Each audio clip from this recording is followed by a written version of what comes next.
So I've been looksmaxxing recently, obviously. And if you're a normie who's been indoctrinated by mainstream ideology, everything you know about looksmaxxing is probably wrong. Not just from like a physiological standpoint, but even more so from a psychological standpoint.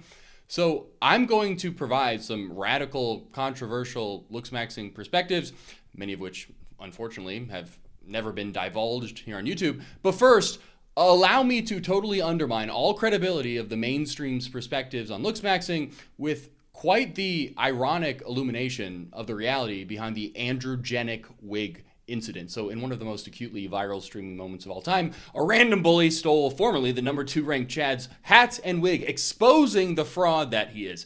It became such a legendary meme that even the New York Post wrote an article about it. Now, I was recently hanging out with Androgenic here in Thailand for the past month or so, and have gotten to know him quite intimately. And the truth of who he is happens to be much deeper than the surface level critiques of the haters would lead you to believe. And what they are either totally ignorant of or willfully ignoring is that Androgenic totally transparently got both a hair transplant and rhinoplasty here in Thailand. That's why his head is shaved. He's been openly displaying his most looks minimized form all over TikTok, and ironically quite the honorable display of confidence that is essentially the antithesis of the morbidly insecure attention seeker the mainstream portrays him as. I think it's poetic that Ronan, who plays the superficial, self-conscious looksmaxxing character Androgenic, is paradoxically one of the most intelligent and secure 25-year-olds that I have ever met. In fact, his story, along with our conversations, helped me solidify my upcoming philosophical views on this burgeoning looksmaxxing phenomenon. And he also played a significant inspirational role in my quest to become a looksmaxxer, or at least play a looksmaxxer. Yeah, look, my jaw, it looks absolutely ridiculous, okay? But in the wise words of the philosopher who goes by the name Mandibulus Zygomitis, I don't optimize my looks, I max them out. So on my main YouTube channel and IG and even recently TikTok, I've been playing a parody of an extreme looksmaxxer, a satirical performance that comically many have been taking completely seriously, just like the androgenic character. Now, to be fair, I am taking looksmaxxing seriously, but it should be evident that I'm not attempting to sculpt the most harmonious face. I'm optimizing my appearance in an extreme way for a specific role that I wish to play. Why? Well, that's for you to decipher, and this video should provide you some clues. But it's been fun. I'm feeling an exciting sense of progression, eerily similar to when I first started going to the gym. And immersing myself in the looksmaxxing space has revealed to me some dark but enlightening truths about human psychology. And the androgenic debacle, it made it quite clear that the vast majority of people have utter disregard for the truth and just fabricate narratives purely predicated on what makes them feel good. You know, an insecure looksmaxxer being brutally exposed, comparatively, it makes them feel better about their own lives. The reality of the situation would make them feel worse. You know, most will choose the feel-good fantasy every single time. The pleasure derived from others' misfortune overpowers any desire for truth-seeking. And the financially motivated mainstream news will continue to pander to their audience's schadenfreude fantasies at all costs. So no news source dared question if the androgenic clip may have been staged, like many of his other clip farming moments, for, you know, that would tarnish the emotional salience of the narrative. I will shove it! I will put this into your intestine, up into your stomach, through your mouth, into the fucking ether. You do not disrespect androgenic. But the unwarranted hatred of looksmaxxing, it's not purely emotional. There's a rational, evolutionary, advantageous mental mechanism at play. And it's the same psychological weaponry that emboldened the fat acceptance movement. So deceptive social signaling. Yeah, you may have heard this example before, but notice how women will call overweight women like Lizzo beautiful. But if you say they look like Lizzo, and instead of taking it as a compliment of their beauty, they get offended. Why? Because deep down, they never actually thought Lizzo was beautiful.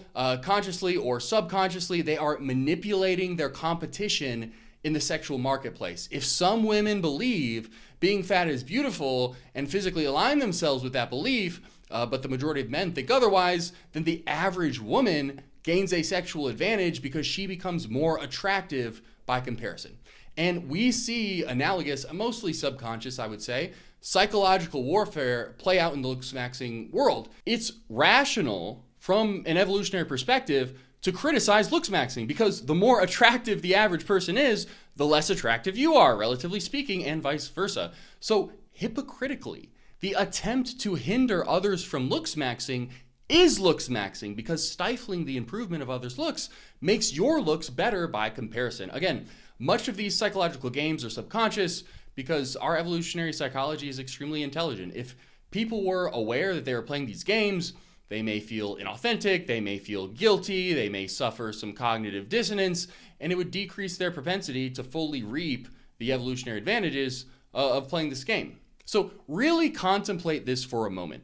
At the deepest level of your psyche, do you really think the top looksmaxxing influencers online are more insecure than the average person? You know, of course, calling them insecure is the go-to criticism, but do you really believe that?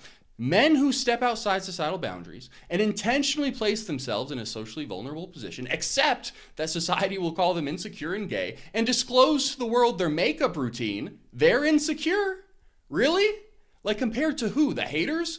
What else could be the epitome of insecurity besides obfuscating your insecurity by calling other people insecure to elevate your identity and degrade their identity? Virtually, like in the comfort of your stepmom's basement, cozy and protected from the natural ramifications of confrontational actions like these. And the lack of self-awareness here, it's understandable, but simultaneously frightening. Insecurity is inherent to our biological mortal existence because survival and reproduction is never a certainty. Insecurity is a facet of our evolutionary design to ensure we seek evolutionary advantages. Insecurity is covertly laced within our every behavior. At its core, looksmaxxing is simply an attempt to gain an evolutionary advantage, to maximize the chance of survival and reproduction. But so is having a job. Are you insecure for having a job? Neither working a job or looksmaxxing is mandatory for survival and reproduction, but when done skillfully, both certainly enhance your chances. One is simply more normalized than the other. This is the foundation of one of looksmaxxer's most valid arguments. Improving your looks is completely logical in this societal game that we're playing, with a couple caveats, which we'll get into, but really contemplate who's more insecure. Someone who is motivated to improve their looks, or someone who is complacent and has no desire to improve their looks. I don't think it's black and white. I think peak insecurity is reflected at both extremes. So pathological body dysmorphia at one end and toxic complacency at the other end. So eventually, whether it's in reference to your physique or your face, you must become content or you'll be perpetually trapped on the hedonic treadmill and eventually resort to extreme measures that sacrifice other facets of your well-being, you know, just to get another dopamine hit from some sense of progression. This is one of the reasons why I consider it vital to diversify your dopamine sources. Invest all your dopamine in your body or your face. Their appearance mimics a drug that you continue to build a tolerance to, and you progressively need a greater and greater dosage just to feel something. But on the other end of the spectrum, many people are afraid to transform. Transformation evinces feelings of uncertainty because it threatens identity, especially facial transformations, because our face is so integral to most of our identities. So people who refuse to transform, they're generally more attached to their sense of self and wish to protect it at all costs rather than encourage its evolution. And many people misconstrue toxic complacency for confidence. They receive egoic validation from the inauthentic belief that they're already good enough, so they don't need to improve. So there's this delicate balance that we should strive to hone in on. Self-love and self-improvement, they're not mutually exclusive. You don't have to choose one or the other. It is indeed possible to hold multiple perspectives dynamically and then implement varying degrees of each depending on the circumstance. In fact, if you truly loved yourself, you wouldn't hide from or ignore your insecurities. You would embrace them because they are an intrinsic part of who you are. But you would also strive to optimize yourself because if you love something, you want what's best for it. And this is exactly what looksmaxxing influencers do. They put their insecurities surrounding their appearance on display for the world to see and document their journey to mitigate them. So paradoxically, accepting and transparently disclosing your insecurities to others is one of the most secure actions you can perform. To me, many looksmaxxers actually seem more content with who they are. They're more secure. Clavicular, the most popular looksmaxxer to ever mog the world, explicitly states he's autistic, and he totally owns it.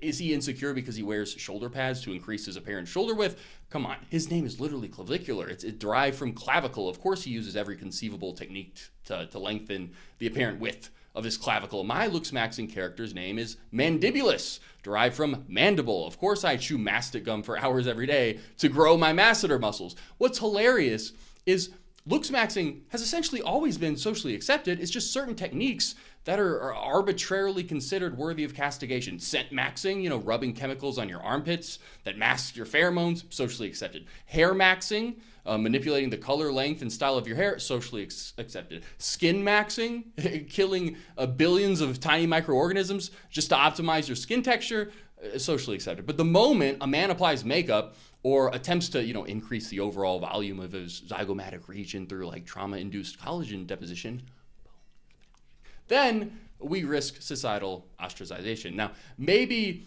your criticism is that Looksmaxxers are lacking balance. I agree. If you focus too much on looks, the returns are diminishing and it can detract from improving the less polished parts of your life that give you a better ROI. But wait a minute, does Clavicular really think looks are at the very tippy top of the value hierarchy? What happened to the limb lengthening and double jaw surgeries he was going to get? He doesn't even seem interested in them now at all, because it was never about Looksmaxxing. It has always been about life maxing. Looksmaxxing is just a means to an end. Looksmaxxers are specialists. Becoming a specialist can help you life max. It grants you authority. It helps you accumulate financial resources. It can even make you famous. Should we criticize a hair transplant doctor for obsessing over hair? Should we criticize a dermatologist for obsessing over skin? Should we criticize a mechanic for obsessing over cars? Should we really make the assertion that the lives of specialists are out of balance? Or should you appreciate specialists because specialization maximizes collective competency? You can be a jack of all trades, and guess what? In their personal lives, many of the Looksmaxxers are, but even jacks of all trades acquire proficiency in those trades through the education from specialists. Look, especially in this era of social media, specialization is algorithmically and therefore financially optimal. Can you really blame someone for specializing in a niche? And guess what? You don't know the real person behind their online persona. When you go to a doctor, unless you know him personally, you just know he's an expert in the medical field. You have no idea what attributes he's optimizing in his personal life. If you are ever lucky enough to hang out with Androgenic, your mind will be blown. This guy is an expert in pharmacology, specifically compounds that improve cognitive function. We discussed extensively the nuances of my biohacking routine, the Natty Plus protocol, and compared and contrasted it with his personal biohacking philosophies, and he's passionate about philosophy in general. Ronan has literally watched every single kenosis video. Okay, our conversations had the totally opposite valence of his superficial character. This guy is constantly contemplating life, taking psychedelics to expand his mind, and he's highly aware of the limitations of superficial pursuits. He just wants to optimize every aspect of his being, including looks, and simply selected that particular attribute as an avenue to social media and business success. Can looksmaxxing be detrimental? Of course. Anything taken to the extreme can be detrimental. Driving a car too fast can severely injure you. Even drinking too much water within a short duration can be fatal. So if your looksmaxxing sacrifices other areas of your life, or if you neglect other personal development pursuits because you're beguiled into believing only looks matter, then yeah, it may be a net negative to your life. But if you treat looksmaxxing as another skill to hone in your diverse catalog of skills, I agree, it's only logical. My favorite game of all time was RuneScape. My goal in RuneScape was to acquire the Questscape. And the more skills I raised to a higher level, the more quests I could complete. I live my life in the same way. And the most profound element of looksmaxxing is that in order to become an elite looksmaxxer, to really rise to the official World Chat rankings, you need far more than just good looks. Looksmaxxing, when pursued intelligently alongside the proper set of perspectives, can actually be an avenue towards self-actualization. And I hope this video and maybe future videos can provide you that set of perspectives. That's really all I have to say. Hope you enjoyed the video. Peace.